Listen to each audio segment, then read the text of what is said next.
On my wedding day, I found my sister moaning with my groom on the stairs. My mom sided with her, "You're just an adopted stray." They kicked me out. Then a billionaire showed up, "Rachel, I'm your birth mother." Now they're begging at my doorstep. Hello everyone. Thank you for being here with me today. Before I begin my story, I'd love to know which city you're joining us from. Please feel free to share in the comments. Now, let me take you into this story. Today was supposed to be my wedding day. You know that feeling, right? The one where the world seems to be humming on a frequency that only you can hear. That was me. I was standing in the little bride's room behind the chapel, the scent of white lilies and old polished wood filling the air. My dress, a simple, elegant A-line gown I'd saved for a year to buy, felt like a second skin. It wasn't the most expensive, not by a long shot, but it was mine. My best friend and maid of honor, Jessica, was fussing with the veil. "Audrey, you're shaking," she said, her voice a mix of laughter and concern.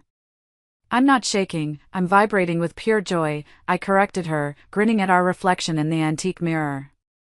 "Can you believe it, Jess? After all these years, I'm finally marrying Preston." Preston. We'd been high school sweethearts. He was the quiet, steady force in my often chaotic life. He knew about my constant struggle to win my parents' approval, about how my sister, Mallory, always seemed to shine brighter, to be loved more. He was my safe harbor. We'd talked for hours about our future, a small house with a garden, 2 kids, maybe a dog. A simple, happy life. It was all I ever wanted. "He's a lucky guy," Jessica said, giving my shoulders a final squeeze. "Now, the music is starting in 10 minutes. Are you ready to do this?" "More than ready," I breathed. But 10 minutes passed. Then 15. The cheerful organ music quieted, replaced by a low, anxious murmur from the guests outside. Jessica poked her head out the door. "Your dad is starting to look nervous," she reported. "And Preston's not at the altar yet." The happy hum inside me fizzled out, replaced by a small, cold knot in the pit of my stomach. "That's not like him," I said, more to myself than to her. "He's always so punctual." I tried for a light laugh. "He's probably just getting some air, trying not to pass out." "I'll go find him," I said, forcing a smile. "Just make sure my dad doesn't start telling his fishing stories to the guests before I get back. We'll be here all night." I smoothed down my dress, the silk feeling suddenly heavy. I slipped out a side door, my heels sinking slightly into the soft grass, a strange premonition creeping over me. I checked the groom's suite. It was empty, a half-finished glass of whiskey sitting on the dresser. I walked through the small garden out back, the one where we'd taken engagement photos. Nothing. The knot in my stomach tightened into a painful fist. This wasn't right. I asked one of the groomsmen. He just shrugged, looking confused. "Haven't seen him for a half hour, Audrey." "Thought he was with you." My heart started hammering against my ribs. I made my way back toward the main building, my steps getting faster. I decided to try the less used back entrance, the one that led up a quiet, winding stairwell to the bell tower. And that's when I heard it. A sound that didn't belong in a house of God. A soft, rhythmic moaning. It was low, guttural, and undeniably human. I told myself it was just the old building groaning. I told myself it was my imagination running wild. But I knew. Deep down, in that secret, dark place in your soul, I already knew. My hand trembled as I reached for the heavy oak door. I pushed it open just a crack. And there, in the dim, dusty light filtering through a high window, my entire world fell apart. "Mallory, we can't," a man's voice, Preston's voice, pleaded weakly. He was breathless. "It's my wedding day. We could get caught." A woman's laugh, low and throaty, echoed in the stairwell. It was a laugh I knew better than my own. the laugh that had always accompanied my childhood tears. My sister, Mallory. What's life without a little excitement, Preston? She purred, her hands tangled in his perfectly styled hair. The world tilted on its axis. The air left my lungs in a whoosh, and for a second, I couldn't see, couldn't hear, couldn't feel anything but the roaring in my ears. The beautiful dress, the fragrant lilies, the promises we'd made, it all turned to smoke. With a strength I didn't know I possessed, I shoved the door open the rest of the way. It banged against the stone wall with a deafening crack. Audrey! Preston's face went white as a sheet. He scrambled away from Mallory, fumbling with the buttons of his tuxedo jacket like a guilty child. But Mallory just leaned back against the railing, a smug little smile playing on her lips. She slowly, deliberately, smoothed down her maid of honor dress, never once breaking eye contact with me. What the hell is this? My voice was a choked whisper, a stranger's voice.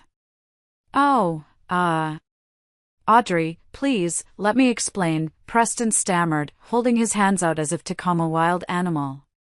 It's not what it looks like. Shut up, I snapped, the whisper turning into a venomous hiss. The shock was turning into something hot and ugly, crawling up my throat like bile. It's exactly what it looks like. I turned my gaze to the woman who shared my blood. How could you? How could you do this to me? And on my wedding day? The last words were a strangled sob. You're my sister, Mallory. She just shrugged, a picture of pure, unadulterated indifference. Please. Don't be so dramatic. Ever since we were kids, I've always taken what I wanted. Your toys, Mom and Dad's attention, you should be used to it by now. Taking your man is nothing to me. Nothing to you? The words felt like ash in my mouth. My whole body was trembling, a violent, uncontrollable shiver. You're that hungry for love, huh? Feasting on a man who betrays his bride at the altar. My voice cracked on the last word. The beautiful, perfect day, the life I had so carefully built, had been shattered into a million tiny, sharp pieces. The commotion, my raised voice, Preston's frantic pleading, drew my mother, Brenda, out from the main hall. She took one look at the scene, me in my white dress, my face a mess of tears and disbelief, Preston looking like a cornered rat, and Mallory looking as cool and composed as ever. My mother's face, instead of showing shock or horror, hardened into a familiar mask of annoyance. What is happening here? Look at all this noise, she demanded, her voice sharp. You're making a scene, Audrey. Mom, I cried, a desperate sliver of hope rising in me. This was my mother. Surely, she would see the blatant injustice, the raw pain I was in. Mom, Mallory's hooking up with Preston. Right here. At my wedding. My wedding! Brenda's eyes flickered from a defiant Mallory to my tear-streaked face, and the look in them wasn't sympathy. It was pure irritation. She marched right past Preston, right past her favored daughter, and stood directly in front of me. Then, she did something that fractured the last remaining piece of my heart. She slapped me. The sound was sharp and final in the echoing stairwell. How dare you raise a hand to your sister over this sort of nonsense, she spat, her voice cold as ice. I stared at her, my cheeks stinging, my mind reeling. Nonsense? Mom, he's my fiancé. We were about to get married. Oh, it's just a fiancé, she said with a dismissive wave of her hand, as if I were complaining about a spilled drink. If Mallory likes him, why not make today their wedding? Honestly, Audrey, you've always been so overly dramatic. The injustice of it all stole my breath. What are you talking about? Why do you always pick her side? Why do you hate me so much? Aren't I your daughter too? Mallory laughed, a cruel, triumphant sound that scraped against my raw nerves. How could you possibly compare to me, she sneered. You're just an adopted stray. The words hit me harder than the slap. Adopted. The word hung in the air, buzzing like a hornet. What did you just say? My mother's face twisted into a sneer. The pretense was over. She's right, she said, her voice dripping with years of resentment I never knew existed. You want to know the truth, Audrey? The real truth? Mallory was sick with leukemia when she was a child. The doctor said her only chance was a bone marrow transplant from a perfect match. We searched everywhere. And then we found you, in an orphanage a state over. A perfect match. She took a step closer, her eyes boring into mine. We only brought you into our home because you were a marrow match. We saved our real daughter's life with parts of you. Why else would we have taken you in? She looked me up and down, her gaze filled with a disgust that chilled me to the bone. Now that Mallory's healthy, we don't really need you around anymore. My father, Robert, had appeared in the doorway during her speech. He just stood there, his face pale and clammy, his hands stuffed in his pockets. He wouldn't meet my eyes. He never did when Brenda got like this. His silence was his complicity. His silence was his betrayal. I wasn't their daughter. I was a tool. A spare part. A walking, breathing insurance policy for their real daughter. Every birthday party, every Christmas morning, every hollow I love you is a lie. My entire life was a lie. Get out, Brenda said, her voice flat and final. You're a disgrace to this family. The wedding is off. Go on. Get out of our lives. They kicked me out. In my wedding dress, with my makeup running down my face, they kicked me out of the wedding that was supposed to be mine, out of the family that was never really mine to begin with. I stumbled out into the parking lot, the gravel crunching under my heels, the bright afternoon sun feeling like a cruel joke. I had nowhere to go. I had no one. I had lost everything in the span of 30 minutes. I don't really remember how I ended up at the Sleepy Hollow Motel on the edge of town. It's the kind of place with a flickering neon sign, peeling paint, and a lingering smell of stale cigarettes and despair.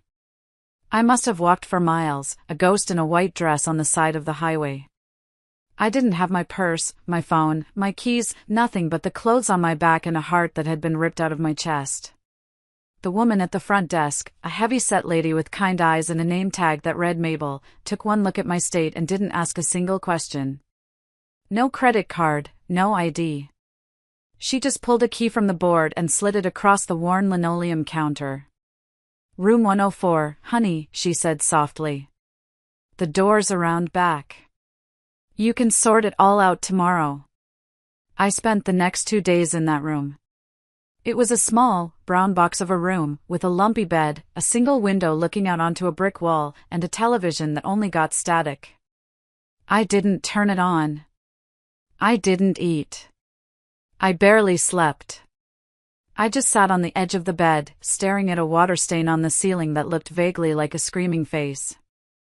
I replayed the scene in the stairwell over and over again in my head, each word, each look, a fresh stab of pain. You're just an adopted stray. We don't really need you around anymore. The words echoed in the suffocating silence until I thought I would go mad. On the third day, there was a knock on the door. It was a sharp, confident rap that sounded completely out of place. I ignored it. It came again, louder this time. Go away, I croaked, my voice raw and unused. Miss Audrey Coleman, a man's voice called through the door. It was firm, but polite. My name is Garrett Shaw. I'm here on behalf of Eleanor Vance. It's a matter of extreme urgency. I had no idea who Eleanor Vance was. I figured it was a mistake, or maybe Mabel had sent someone to collect payment for the room.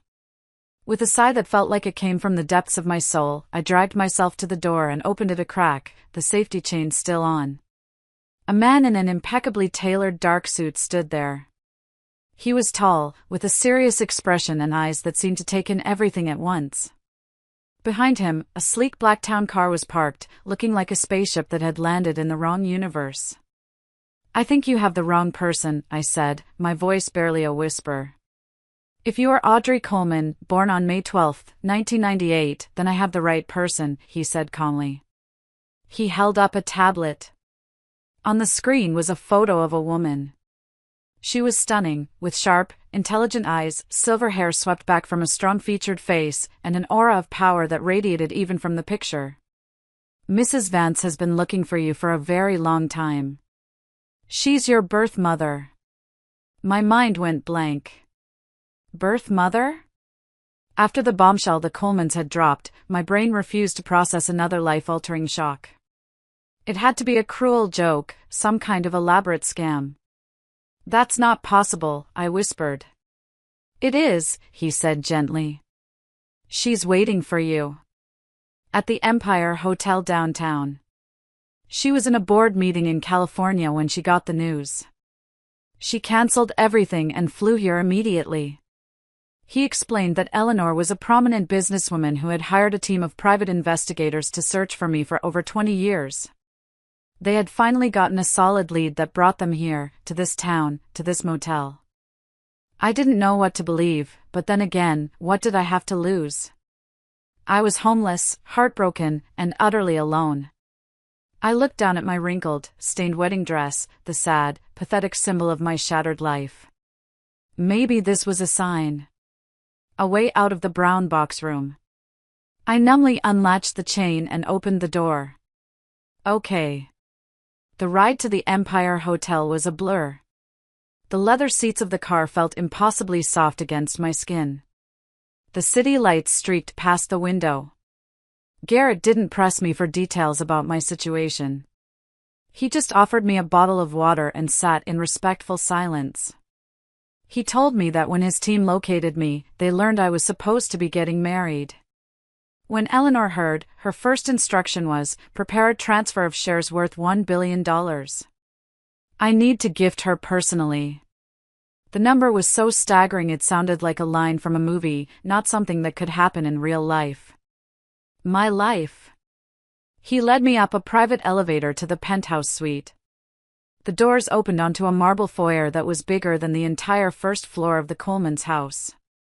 Garrett knocked softly on a large double door before pushing it open.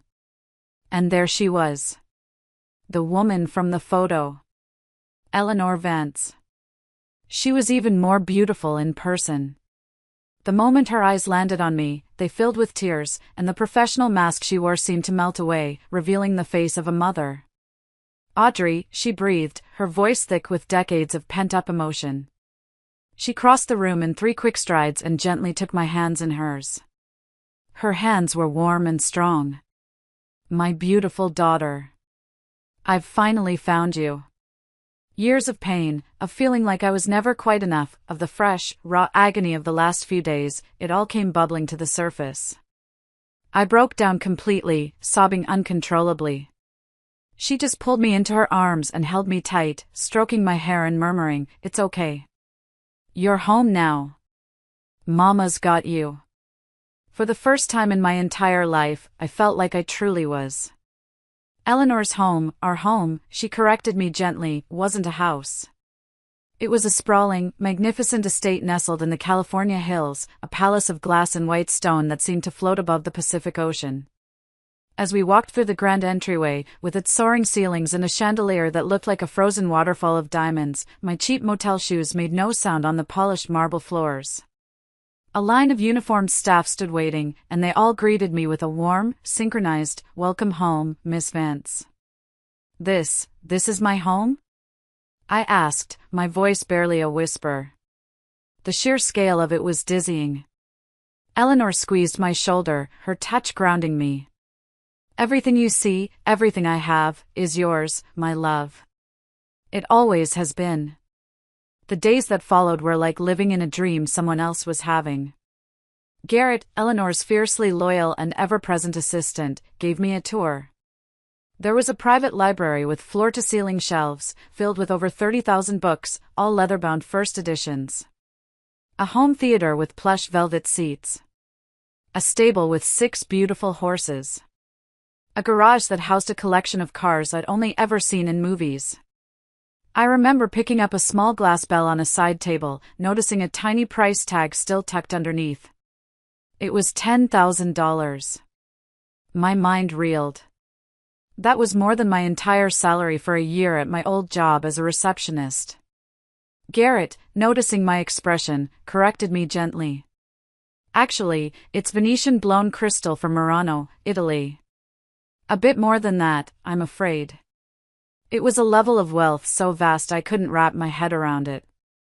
That first night, I woke up in a bedroom the size of my old apartment. The bed was so large I felt lost in it, the sheets so soft they felt like water. I couldn't sleep. I crept out onto the balcony, the cool night air a welcome shock. Below me, the lights of the city glittered like a fallen constellation. I was a world away from the Sleepy Hollow Motel, a world away from the Colemans.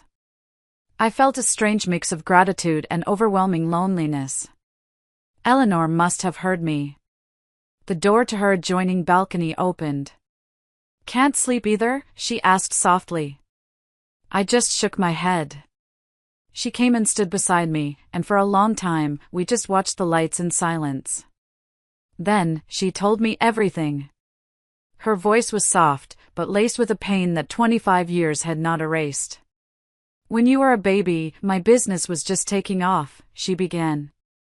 "I was making a name for myself, and I was making enemies. My late husband, your father. Richard, he was my biggest supporter. A kind, wonderful man." Her voice broke for a moment. "They couldn't get to me through my business, so they came after my heart. They went after him. They murdered him, Audrey. And they took you from me." Tears streamed down her face, silver in the moonlight. "I have spent every waking moment, every spare dollar, since that day looking for you. I poured millions into the search. Private investigators, international agencies. I never gave up hope." She explained that the kidnappers had likely panicked and left me at an orphanage, where the Colemans, in their own selfish search, eventually found me. I took her hand. It felt so small and fragile in that moment. "It's all right, Mom. I'm back now, right?" "You are," she said, her voice firming with a steely resolve that I was beginning to recognize. "And I am here to make everything right. I heard about what happened at your wedding." The word hung in the air, heavy and bitter. She looked me straight in the eye. "Here," she said, gesturing to a sleek leather portfolio on the balcony table. "This is to help you start your new life. It's the official transfer of shares in my company, Starlight Corporation. They're worth $1 billion. It's just a fraction of your inheritance."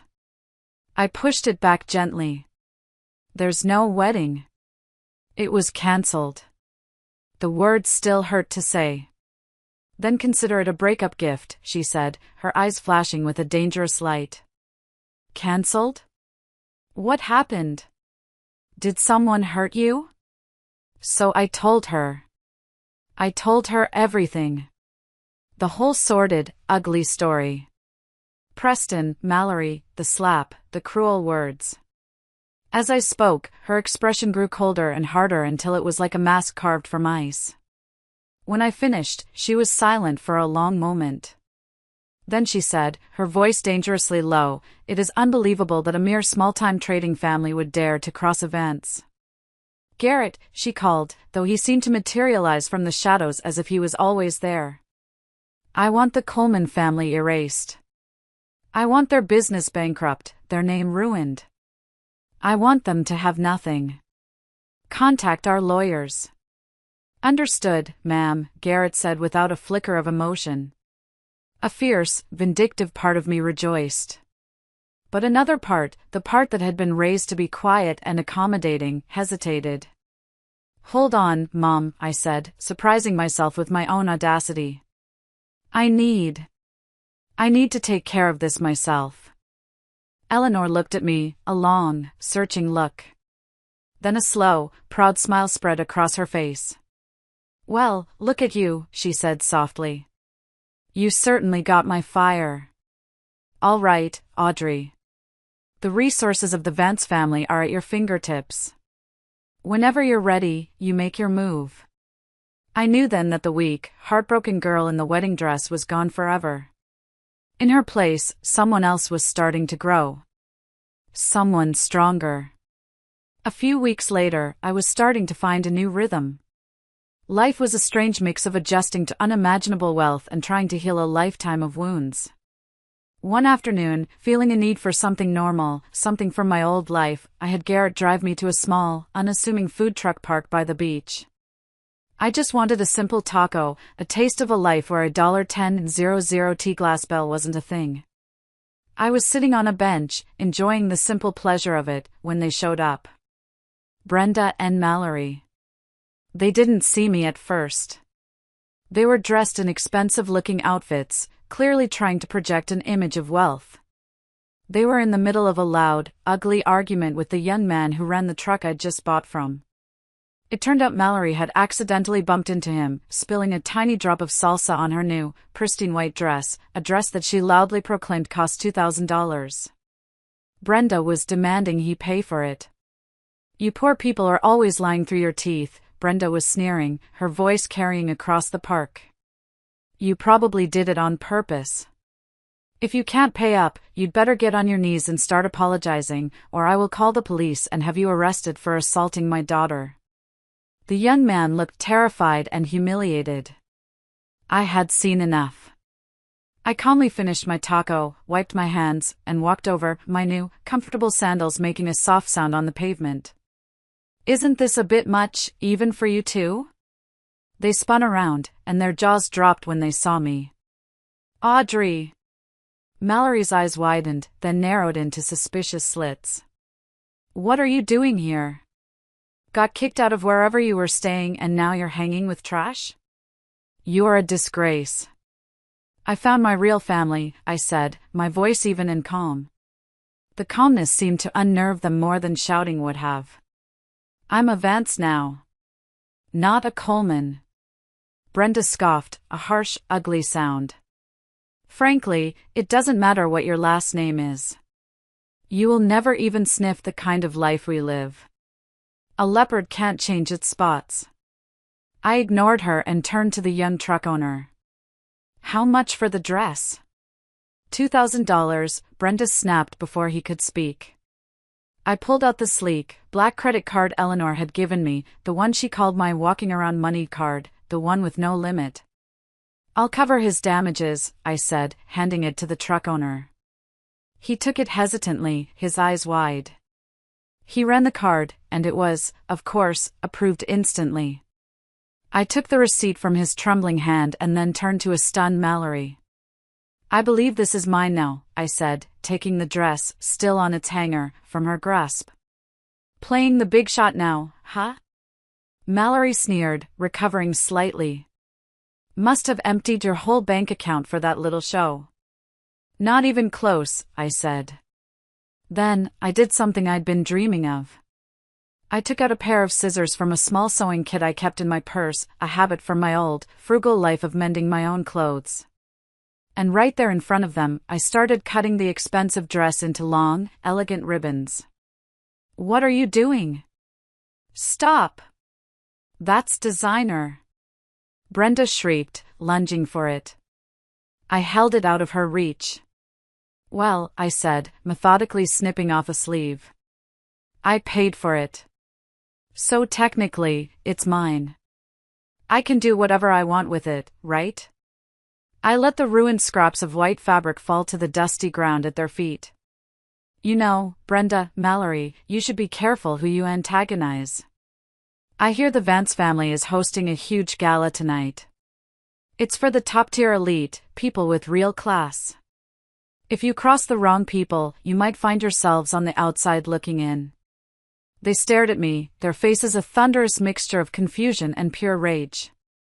"A Vance gala? And you were invited?" Mallory scoffed, though there was a flicker of uncertainty in her eyes. "How could you possibly know about that?" "Oh, I have my ways," I said with a small, secret smile. "If I see you there, good luck getting through the door." I turned and walked away, leaving them standing amidst the ruins of their expensive dress, their perfect little world starting to show some serious cracks. It was a small, petty victory, but it tasted incredibly sweet. The Vance Gala was an ocean of glittering diamonds and rustling silk, a swirling galaxy of California's most rich and powerful. It was held at our estate, the grounds transformed into a fairy tale landscape with thousands of twinkling lights strung through the ancient oak trees and champagne flowing from fountains. I wore a simple but stunning emerald green gown my mother had insisted on buying for me. As I looked at my reflection before heading downstairs, I felt like a different person. I was a different person. The girl from the Sleepy Hollow Motel wouldn't recognize the woman staring back at her. As I stood near the grand entrance, greeting guests with my mother, I saw them. The Colemans. Robert, Brenda, and Mallory, all dressed in their finest, which now looked cheap and garish in comparison to the couture gowns around them. They looked completely out of their element, clutching their invitation like it was a golden ticket to heaven. Mallory, ever the actress, had a bright, false smile plastered on her face, but her eyes darted around nervously. When she spotted me, she nudged her mother. They marched over, their faces set in smug masks, clearly having decided on a strategy. "Audrey, what are you doing here?" Mallory whispered harshly, leaning in close so no one else could hear. "Did you follow us? Did you get a job as a waitress tonight? You really are pathetic." "That's my clever girl," Brenda chimed in, her voice a low hiss. "You're right. Without her kind of service, the party wouldn't be happening. Just try not to spill anything on the guests, dear." Before I could formulate a reply that wouldn't involve me causing a scene, Garrett Shaw materialized at my side. The Colemans' eyes lit up. This was their chance to put me in my place. "Excuse me, Mr. Shaw," Brenda said, her voice dripping with false sweetness as she addressed Garrett. "This person, she's not with us. She's just a former maid of ours who has some delusions of grandeur. Could you please escort her out through the service entrance? We simply can't be seen associating with the help. It would be terribly embarrassing." Garrett didn't even glance at them. His eyes were fixed respectfully on me. "Miss Vance," he said, his voice carrying clearly in a momentary lull of conversation. "The gala is about to begin. Your mother would like you to join her on the dais. The photographers are waiting." The Colemans froze. Their smiles vanished as if wiped away by an invisible hand. "Miss Vance?" Mallory stammered, the color draining from her face. I gave them a cool, serene smile, the kind I'd seen my mother use. "Have fun," I said softly. "If you make it in." I turned and walked away with Garrett, feeling their shocked, hateful stares burning into my back. From my position beside my mother on the raised platform at the front of the ballroom, I had a perfect view of the entrance. I watched as Garrett calmly intercepted them. I couldn't hear what was said, but I saw the invitation being dismissed with a slight shake of his head.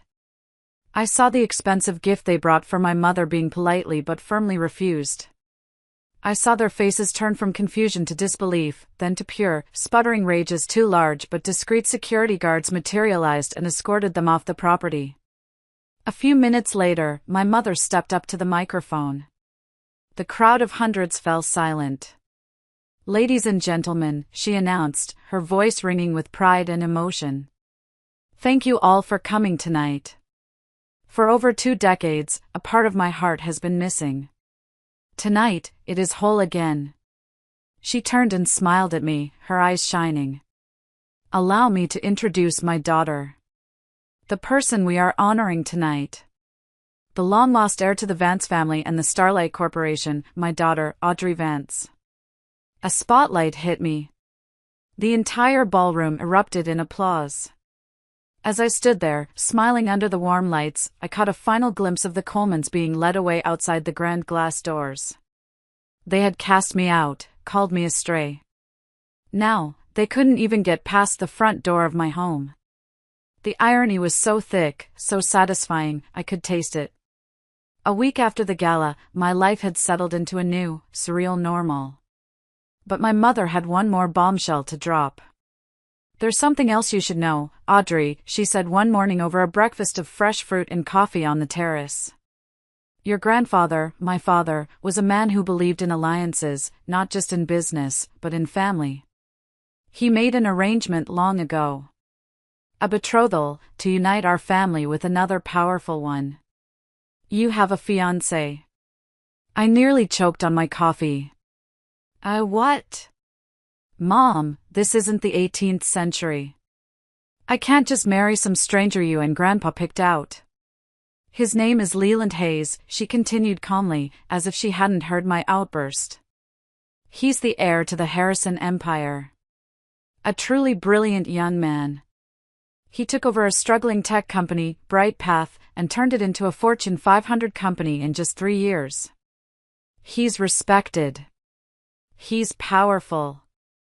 And he's handsome. She slid a photo across the table.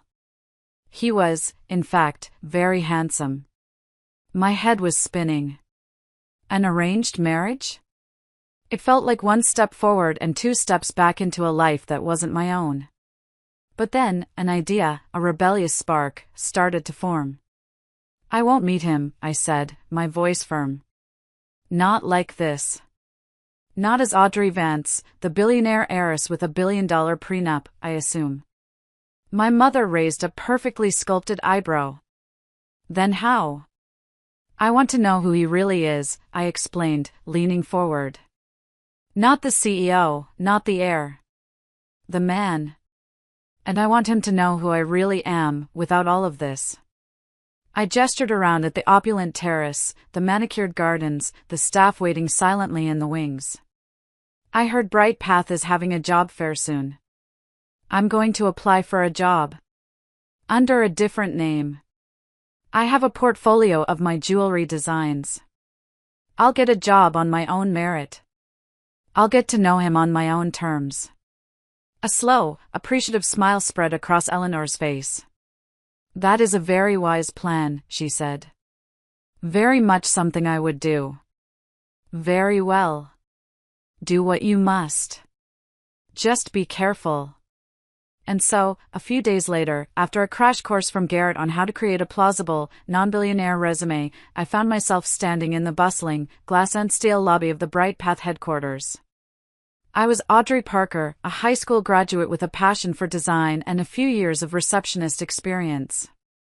I was clutching my portfolio, my heart thumping with a mixture of fear and exhilaration. I was just another hopeful candidate, lost in a sea of ambitious young people in business suits. It felt normal. It felt good. For the first time, I was completely in control of my own destiny. The interview process was a rude awakening and a brutal reminder of the world outside the Vance estate. The first woman who interviewed me, a sharp-faced manager named Ms. Albright with a severe haircut, took one look at my resume and scoffed audibly. 25 and just a high school diploma? Are you sure this isn't a mistake? What is the recruiting team doing, bringing in someone like you for a designer position? I know a diploma is just a foot in the door, I said, my voice trembling slightly despite my resolve. But I have years of practical experience. If you would just look at my design portfolio. What would someone with a high school education even know about the principles of jewelry design? She sneered, pushing my portfolio back across the table without opening it. You probably can't even tell the difference between a gemstone and a piece of glass. We're looking for professionals here, not hobbyists. You're wasting my time. Get out. I stood there for a moment, stunned and humiliated. My face burned. I gathered my things, my hands shaking with anger, and was about to leave when the door opened. A man in a tailored suit, whom I later learned was the vice president, Mr. Wilson, entered the room. He was followed by a younger man dressed in simple jeans and a t-shirt, looking more like a friendly IT guy than an executive. My breath caught in my throat. It was the man from the taco truck, the one I had helped. He made no sign of recognition, his expression perfectly neutral, but his eyes met mine for a fleeting second. Mr. Wilson saw the scene, me standing, ready to leave, Ms. Albright looking smug, and frowned. What's going on here? Mr. Wilson, I was just about to throw this pitiful excuse for a candidate out, Ms. Albright said, puffing up with self-importance. She clearly lied on her resume to get in here. She has no qualifications, no degree. A complete waste of our time.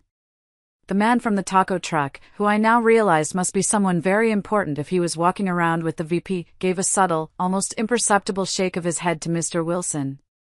Mr. Wilson's entire demeanor changed in an instant. He smiled warmly at me. Miss Parker, he said, picking up my portfolio from the table. I would like to sincerely apologize for how my staff has treated you.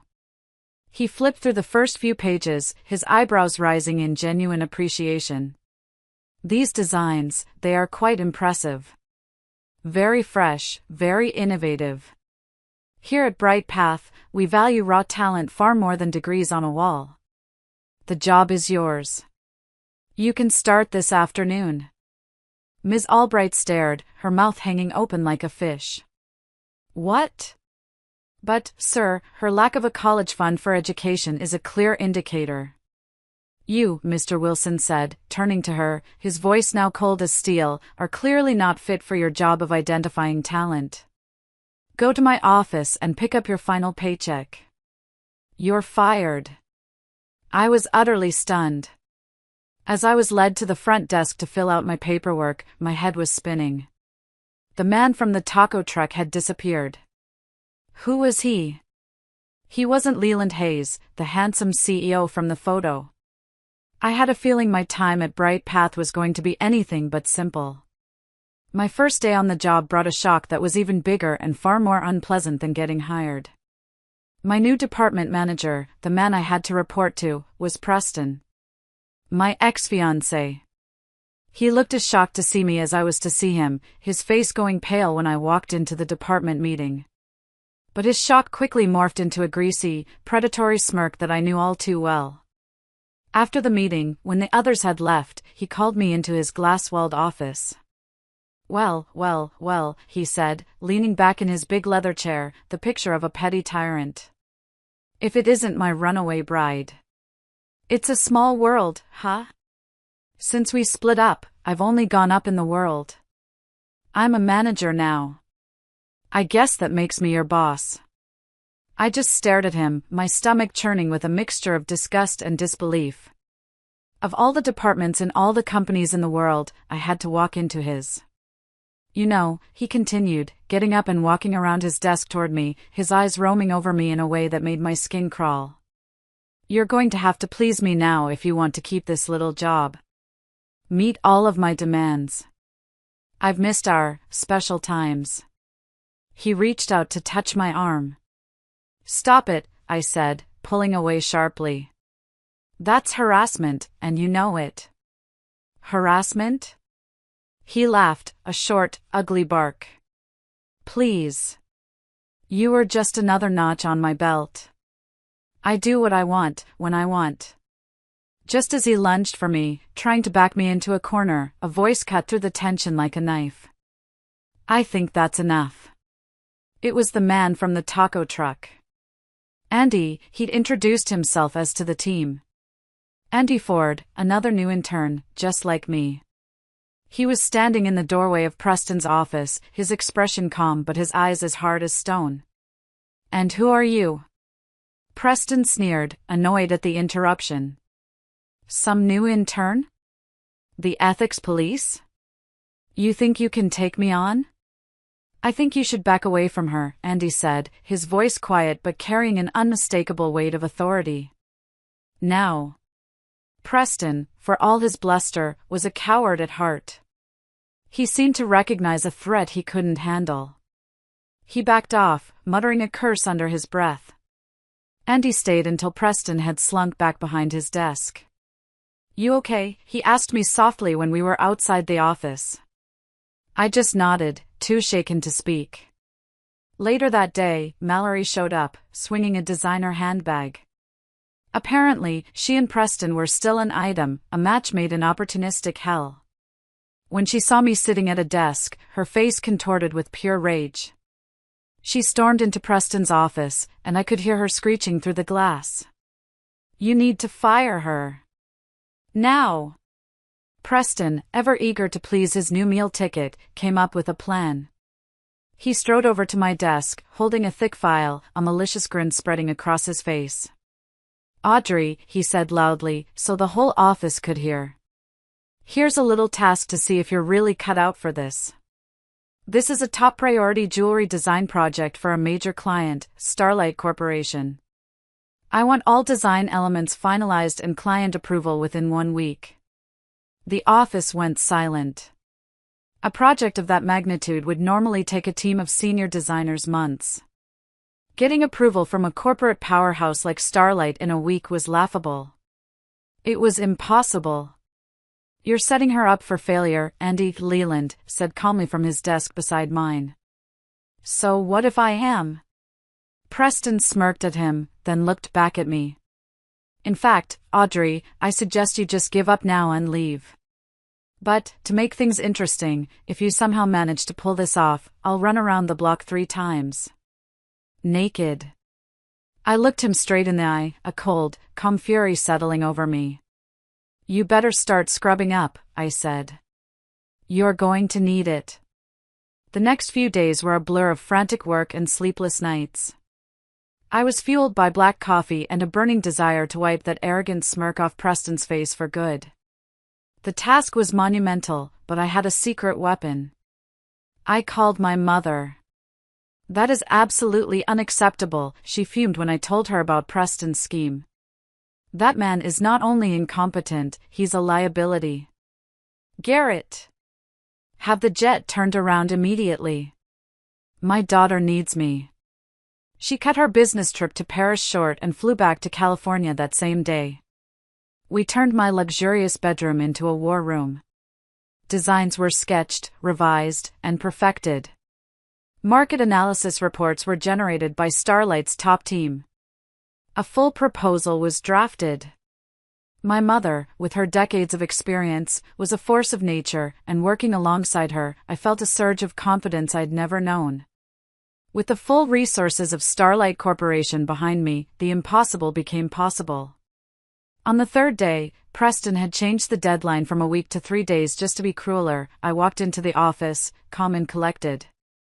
I placed the thick, professionally bound proposal, complete with the elegant, authoritative signature of Eleanor Vance, CEO of Starlight Corporation, on Preston's desk. He stared at it as if it were a snake. His face went pale. He opened the folder, his hands trembling slightly as he saw the signed approval. "How?" he stammered, his voice a strangled squeak. "But, you're just a, how did you deceive them? This has to be a forgery." "Worry about your own deceptions, Preston," I said coolly. "You're due for a naked run." He started to bluster, his face turning a blotchy red. "I'm not doing it. I'm the manager here. I make the rules. What are you interns going to do about it?" "I don't think interns can do much," a calm voice said from behind me. "But the CEO can." We all turned. It was Andy. Or rather, it was Leland Hayes. He was standing there, no longer in jeans and a t-shirt, but in a perfectly fitted, devastatingly expensive suit. Mr. Wilson stood respectfully behind him, holding a file. Preston's jaw dropped. "Boss? You're Leland Hayes?" he whimpered. "If I hadn't posed as an intern, how would I have exposed a rat like you?" Leland said, his voice cutting through the stunned silence of the office. He took the file from Mr. Wilson. "Let's see. You've been bullying staff, particularly female employees. You've been stealing bonuses from your team members.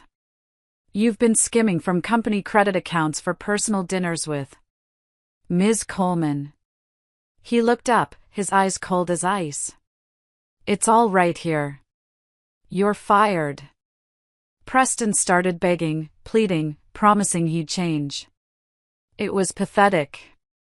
"Oh, and the run," Leland added thoughtfully, a slight smile touching his lips. "Yes, the run. You'll still do that. But it won't save your job.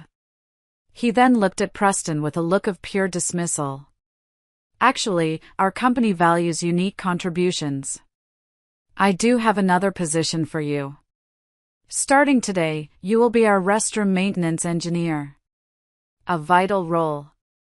As security came to escort a blubbering Preston away, Mallory, who had been watching the entire drama unfold from the doorway, simply sneered at his pathetic form, turned on her heel, and walked away without a single backward glance. Her meal ticket was gone. And so was she. With Preston and Mallory out of the picture at Bright Path, I could finally focus on my work, and more importantly, on getting to know the real Leland Hayes.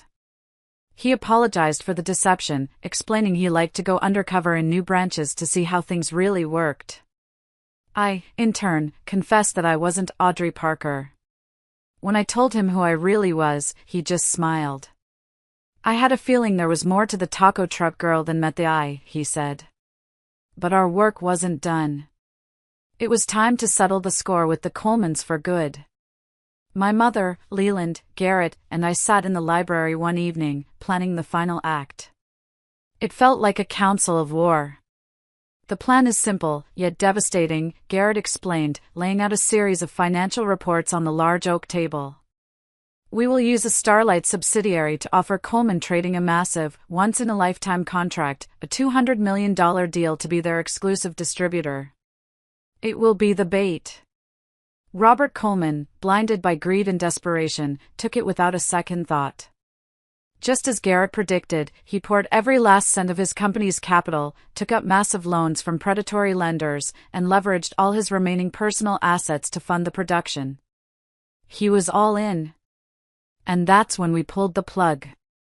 My mother made a few calls to her old friends in the shipping and manufacturing industries.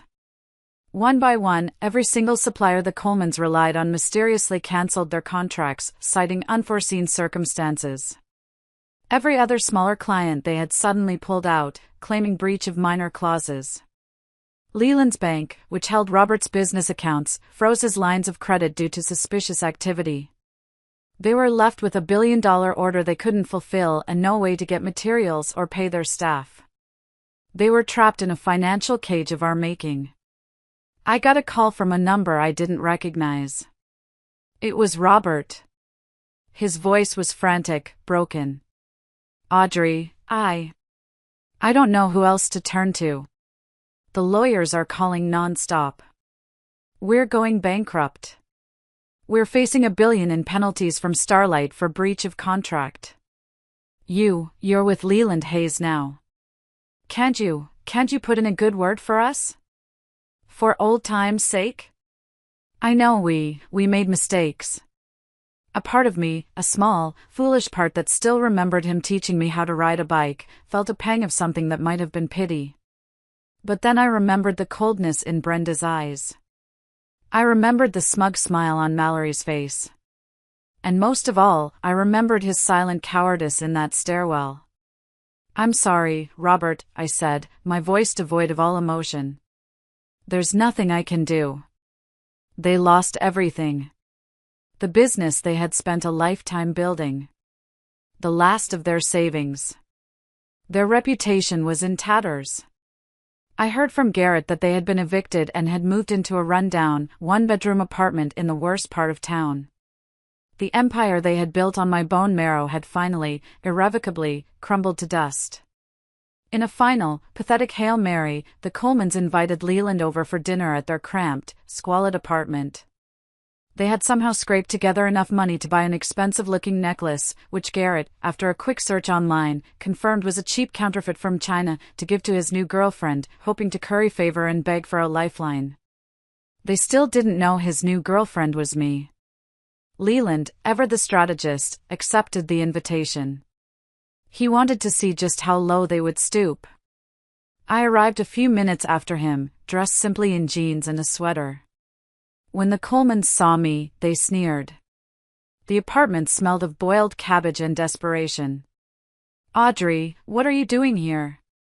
Brenda demanded, blocking the doorway.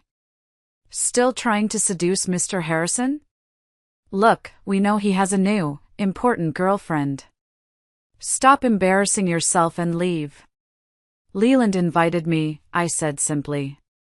You dare call Mr. Hayes by his first name? She shrieked, her voice thin and reedy. Why would he want you here? To serve us? Well, serve us well tonight, and maybe, just maybe, we'll put in a good word for you with Mr. Hayes. Get your old intern job back. Get up from there, Mallory chimed in from the lumpy sofa where she was sulking. She pointed to a rickety stool in the corner. You have no right to sit at this table. Go pour us some wine. Before I could move, Leland, who had been watching this exchange with a look of cold fury, spoke. His voice was dangerously quiet. Then what gives you the right to speak to her that way? He stood up from the rickety dining chair, walked over to me, and took my hand in his, lacing his fingers through mine. He looked directly at Brenda, Robert, and Mallory. I believe you were asking when my girlfriend would be arriving. Well, she's already here. The color drained from their faces in 3 successive waves. They stared at our joined hands, then at my face, their minds struggling to connect the impossible dots. Oh, and this necklace, Leland said, picking up the fake piece of jewelry from the stained coffee table. He let it dangle from his fingers for a moment before dropping it with a clatter. I appreciate the thought, but Audrey already has the real one. It was my welcome home gift to her. They started stammering, backtracking, calling Leland their dearest son-in-law and pleading for him to save them. It was the most pathetic, grotesque display I had ever witnessed.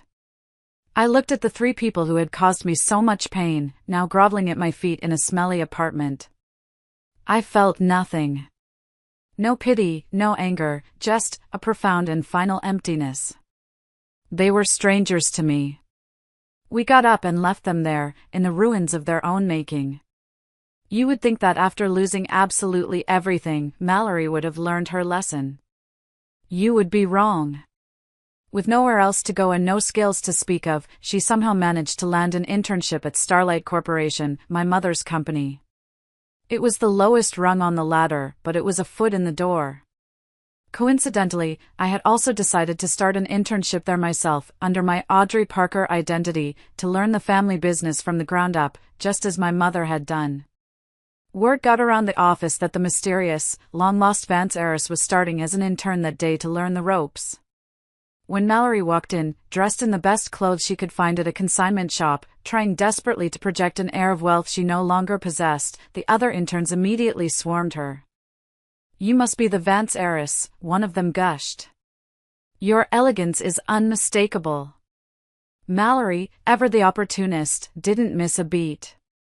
A smug, familiar smile spread across her face. She soaked up the attention like a dying plant in a rainstorm. I see you've noticed, she said haughtily. Well, I expect you all to show me the ropes. When I walked in a few minutes later, in my simple, practical work clothes, no one gave me a second glance. Mallory saw me, and for a moment, her eyes widened in pure panic. But she quickly recovered, pulling me into a supply closet. Save it, she hissed, her voice a venomous whisper. I heard Leland dumped you for the real Vance heiress. If you dare expose me, I'll tell everyone about your pathetic, failed gold-digging attempt. Let's see how you survive here then. And so, the most surreal charade of my life began. Mallory played the part of the pampered heiress, delegating her work and basking in the adoration of her colleagues. And I, the actual heiress, became her personal assistant. Audrey, fetch me a coffee, no sugar, 3 creams, she'd command from her desk. Audrey, make these copies, and don't smudge them this time. Audrey, my mother pays for your peanuts of a salary, so you can do my work, too, while I go to lunch. I endured it all in a strange, detached silence.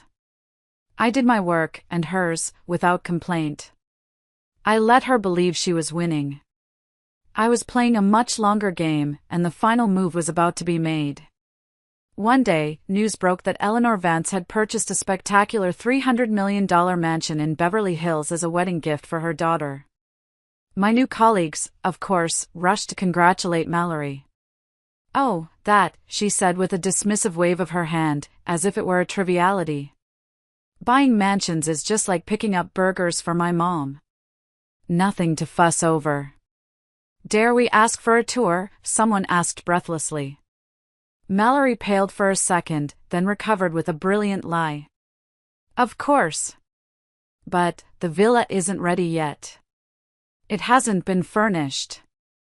She had no idea that her own parents, Brenda and Robert, were now working as part of the cleaning crew for that very mansion, a brutally humbling job Garrett had arranged to give them a taste of real hard work.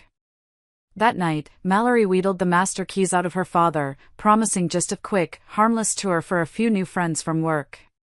She was walking right into the trap I had so carefully set. The next day, Mallory led a group of fawning interns into my mansion. My new mansion.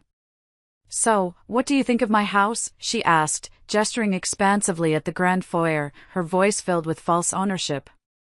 This place is just one of many, of course. It's so hard to keep track, you know.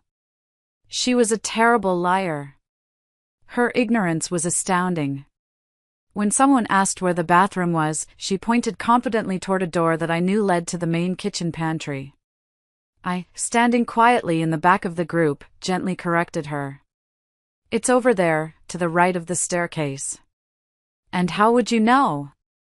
Mallory snapped, her eyes flashing with anger. Oh, please, another intern sneered at me, eager to curry favor with the heiress.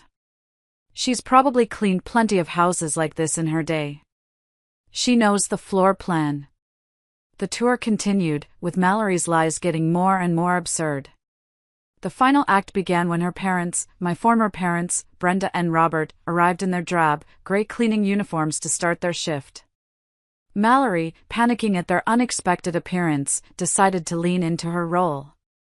She treated them like dirt. What took you so long? She barked at her own father as he pushed a cleaning cart. The help decided to take a lunch break together? She ordered her mother to get her a glass of water, and when Brenda, her hands trembling, fumbled and spilled a little on the marble floor, Mallory's face twisted in an ugly mask of rage. Can't you do anything right? She shrieked, her voice echoing in the cavernous foyer. Where did my mother find this clumsy maid? She's a disaster. You're fired. She actually fired her own mother from a house that wasn't hers. I couldn't stay silent a moment longer. Don't you think you're being a bit harsh? I said, my voice cutting through the stunned silence. She's just a maid, Audrey. Mallory spat back, turning on me. I can treat my staff however I want. It's my house. Mallory, this game needs to end, I said, my voice low and dangerous. The truth will come out sooner or later, and you will pay for your actions. She just laughed in my face. Then, in a final act of malice, she declared I must be a thief. She grabbed my purse, which was sitting on a nearby chair, and dumped its contents onto the floor. Let's see what you've stolen, she sneered. Nothing but cheap stuff here. She kicked my wallet across the floor. She then pulled a couple $100 bills from her own pocket and threw them at my face. Here's for your fake bag. Now get out of my house. That was the last straw. The rage that had been simmering inside me for months, for years, finally boiled over. I slapped her. Hard. The sound was like a gunshot in the silent room. You hit Miss Vance, one of the interns gasped in horror. You're dead.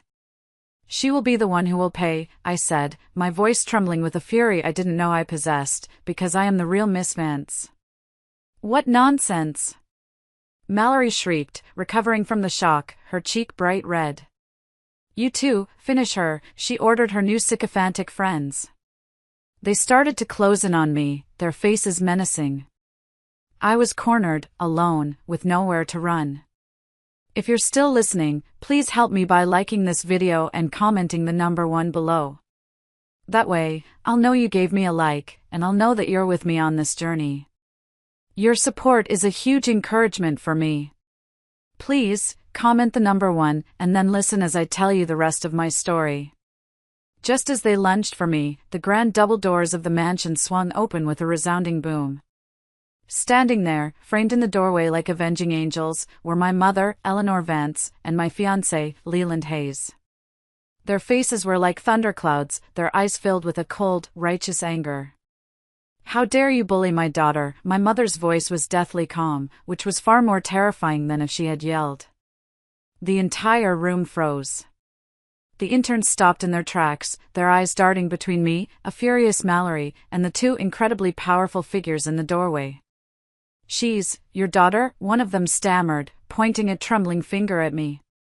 "And you are her fiancé," another whispered, looking at the formidable Leland Hayes. Leland walked over to me and put a protective arm around my shoulders, his presence a solid, comforting weight. "The real issue here," he said, his gaze sweeping over the terrified group of interns, "is that you are all trespassing on private property." As if on cue, Garrett Shaw appeared behind them, his phone already in his hand, clearly on a call with security. "Trespassing, assault, and property damage," my mother added, gesturing to my purse and its contents scattered on her pristine marble floor. "I believe our family lawyer will be very interested in this. That's good for at least a decade in jail for all of you." Absolute panic erupted. Mallory fell to her knees, her cruel facade crumbling into pathetic sobs. "Please, Mrs. Vance, don't call the police," she begged, crawling towards my mother. "It was a misunderstanding. And my parents, they can work off my debt. They can clean toilets, anything." She pointed a shaking finger at Brenda and Robert, who were huddled by the door, looking horrified and ashamed. "I'm too young for jail. We raised you, and this is how you treat us?" Robert finally found his voice, staring at his daughter in utter disbelief and disgust. "It's what you deserve." Mallory shrieked back at them, her sanity clearly snapping. "You should pay off my debts. And when I land a rich man and get some money, I'll come and save you." My mother looked at her with pure contempt. She then turned to Robert and Brenda. "I no longer consider her your daughter," she said, her voice filled with a quiet finality that was more damning than any insult. Brenda and Robert then turned to me, their eyes pleading, filled with tears. "Audrey, we're sorry," Brenda sobbed. "We were so wrong. We realize our mistakes now. Can you ever forgive us? Please, let us make it up to you. You're getting married soon, please, let us come to your wedding." I looked at these three people who had defined my life for so long through their cruelty, their selfishness, and their neglect. I thought I would feel a storm of anger, or even a flicker of sadness. But I felt nothing. Just a profound sense of closure, like closing the final page of a long, sad book. "You don't owe me an apology," I said, my voice clear and steady, echoing in the now silent hall. "If anything, I should thank you. Thank you for not loving me. Because if you had, I never would have found my real mother and the real meaning of family. You have all received your just desserts. From now on, we are strangers." I turned to Garrett, who was now standing with two uniformed police officers. "Call the police. Take her away." As Mallory was led away in handcuffs, sobbing and screaming my name, I didn't look back. I walked over to my mother and Leland, and together, we walked out of the grand room and into the warm California sunshine of my new life. The past was finally, truly, behind me. A few months later, Leland and I stood on a cliff overlooking the ocean, the same spot where my mother had told me my story. We weren't planning a big, fancy wedding. Just something small, with the people who truly loved us. He squeezed my hand. "Happy?" he asked. I looked at the endless blue horizon, at the man I loved beside me, and thought of the incredible woman who was my mother. "More than you'll ever know," I said. And I meant it. Thank you for listening to my story. It's been hard to tell. If you have a story of your own, about overcoming betrayal and finding your own strength, I'd love to read it in the comments below. Your stories give me strength, just as I hope mine gives you some too. Thank you for being here with me.